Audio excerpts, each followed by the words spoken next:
Сәлем қыздар, бүгін сіздермен ең көп келетін сұрақтың бірі жүктіліктен қалай қорғану керек, яғни контрацепция жайлы әңгіме айтамыз. Бұл туралы бәрілеріңіз біледі деп ойлап едім, дегенмен көп сұрақтар келіп жатыр, ендеше нақтылап алайық.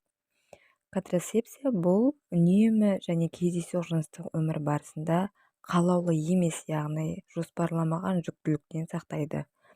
Үйлесімді әрі қауіпсіз жыныстық қатынаспен өмір сүруге және өз денсаулығын күтуге мүмкіндік береді. Денсаулыққа зиян келтіретін физикалық және эмоционалдық жарақат жасайтын жасанды түсіктерді азайтып, әйел денсаулығын сақтауға көмек береді. Әртүрлі жыныстық ауруларды жұқтырудың алдын алады. Қорғанудың бірнеше түрлері бар. Табиғи, яғни күнтізбелік, овуляцияны есептеу, температураны есептеу деген сияқты, және де енді сыртқа шығару деп атайып жатады. Келесі жатыр ішілік спираль, оның да бірнеше түрлері бар. Одан кейін барьерлік, яғни әйелдерге немесе ерлерге арналған презервативтер.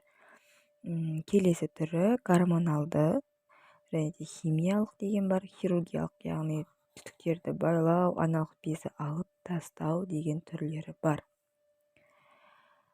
Өзіңізге лайықты түрін таңдап, төмендегі нәрселерге назар аударуларыңызды ұсынамыз.